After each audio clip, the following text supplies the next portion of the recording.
Vă salut prieteni și bine v-am găsit la un nou videoclip de FC Mobile de pe acest canal. Știu foarte bine că n-am mai postat de ceva timp, însă pe joc nu au fost chiar atât de multe chestii de făcut în ultima perioadă, dar de data aceasta avem conținut, să zic așa, de filmat, deoarece s-au adăugat mai multe evenimente pe joc, iar astăzi, prieteni, o să vorbim despre ele puțin și vom da o geană practic peste aceste evenimente, o să deschidem și câteva pachete și eu zic că o să fie super, dar înainte de a începe v-aș ruga să apăsați pe butonul de like și să vă abonați, deoarece pe mine mă ajută foarte mult să cresc. Iar noi haideți să începem, prieteni, vom merge aici la evenimente, ok, și după cum puteți vedea s-a adăugat pe joc evenimentul Rivals, prieteni. Da, este un eveniment ce ar părea simplu, cred, însă nu știu ce să zic, nu prea știu ce se poate face la acest eveniment. După cum puteți vedea, avem doi iconi aici, pe Maldini și pe Zanetti. Practic, ca să ajungem la ei ne trebuie vreo 400 de tokeni și tokenii ăștia îi facem din reclame, din quest-uri. Nu prea avem, sau cel puțin nu avem deloc skill game-uri, meciuri, chiar nu avem deloc, abar n-am cât de repede se pot face aceștia, însă dacă ar fi să aleg, eu sincer l-aș alege pe Zanetti, deoarece pe stânga o să vină Ake, iar dacă îl iau pe Ake are deja 90 overall.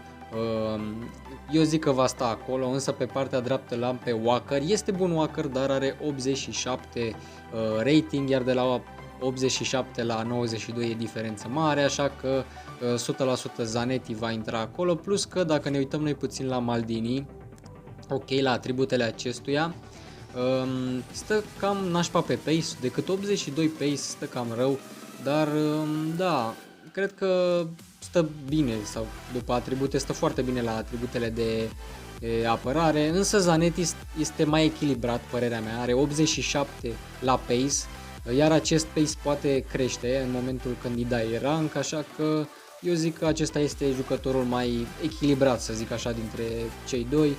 Eu o să merg pe Zanetti, iar da, până ajunge la acesta o să luăm gemuri, văd că avem aici gemuri, avem 100.000 de coins, cam puțin, un dudec aici care e foarte bun pentru rank. Mai avem un pachet cu jucătorii Mascherano, 2 puncte din acestea și mai avem posibilitatea de a obține între 15.000 și 40 de milioane de coins, dar slabe șanse pentru o sumă foarte mare. Dacă mergem la următorul capitol, prieteni, avem doi jucători aici de ales, este un derby practic, este derbiul dintre Atletico Madrid și Real Madrid, însă avem aici o alegere, prieteni. Eu presupun că alegerea pe care o să o facem noi, jucătorul pe care o să-l alegeți, în funcție de cine va câștiga meciul, acela va crește în overall. Eu sincer sunt 50-50 aici, Atletico Madrid are o echipă foarte bună, Real Madrid are o echipă foarte bună, însă echipa mea de suflet rămâne și nu cred că am spus asta până acum pe canal, eu sunt fan Real Madrid, așa că voi merge pe Real Madrid, plus că dacă acesta va crește, uitați și voi ce card are un card foarte bun. Haideți să ne uităm un pic și la Jimenez, care stă slab, e foarte slab la pace și doar 72 pace, este foarte lent, așa că mai bine îl aleg pe domnul Eder Militao. Haideți să-l luăm aici pe clip, nu știu dacă ni-l dă, cred că ni-l dă acum sau o să ni-l dea atunci, nu cred că-l luăm, ok, sistema Real Madrid, nu știu ce putem face cu acest logo și avem 10.000 de bănuți, eu am crezut că luăm și jucătorul, dar nu l-am luat.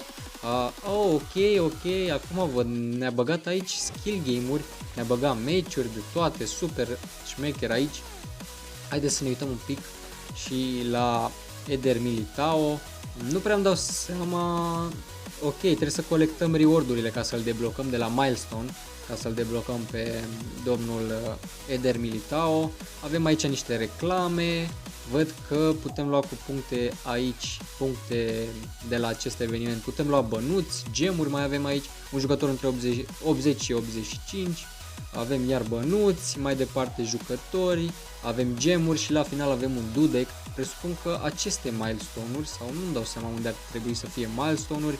Vedem că în partea de sus mai avem alte 4 capitole care se vor debloca în următoarele săptămâni. Vom vedea atunci ce se va băga. Presupun că vom putea face același lucru și la următoarele capitole.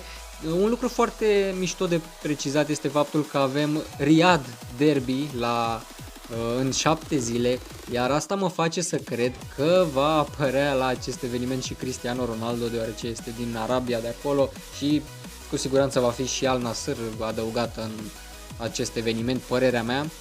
Acum rămâne de văzut, încă nu avem informații. Mai avem aici un Manchester Derby, probabil și cel mai posibil să fie Manchester City versus Manchester United.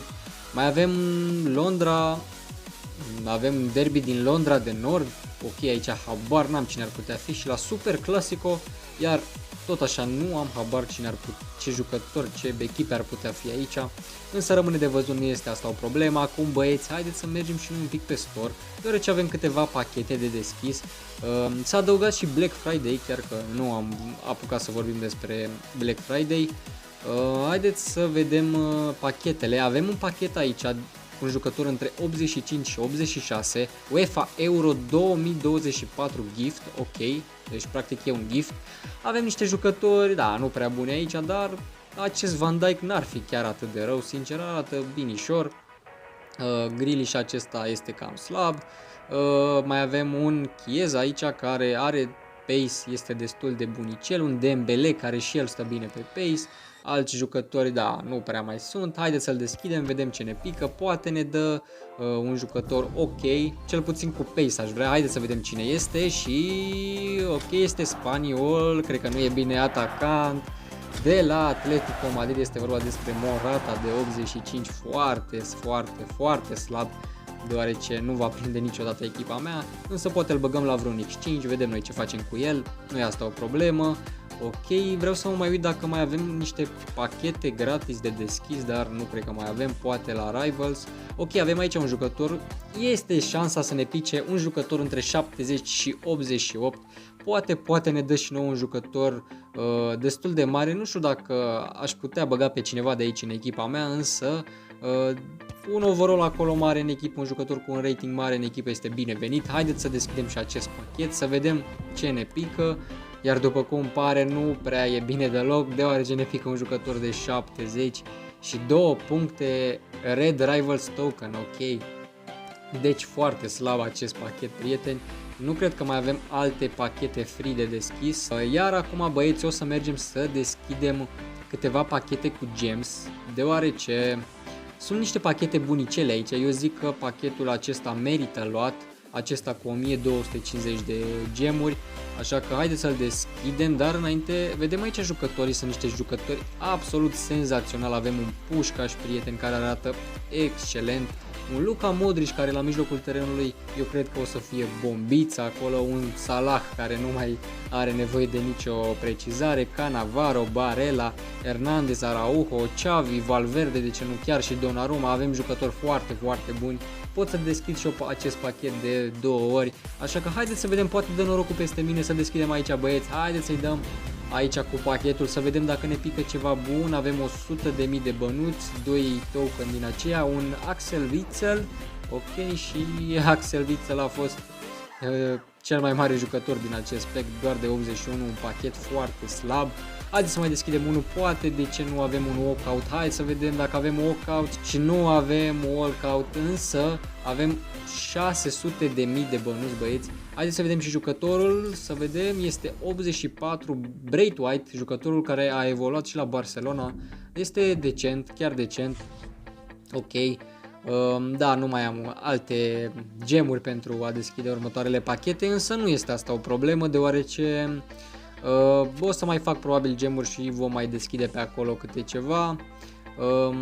Și în mare cam acesta este evenimentul.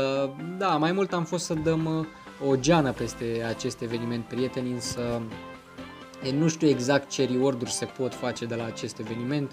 O să joc și eu aceste meciuri, aceste skill game-uri pentru a obține puncte, iar apoi voi vedea ce voi face. Aici vom încheia și noi videoclipul, prieteni. Eu sper că v-a plăcut acest videoclip. Dacă este așa, arătați-mi susținerea voastră printr-un like și un subscribe, deoarece pe mine mă ajută asta foarte mult. Iar noi ne vom vedea la următorul videoclip, băieți. Pa, pa!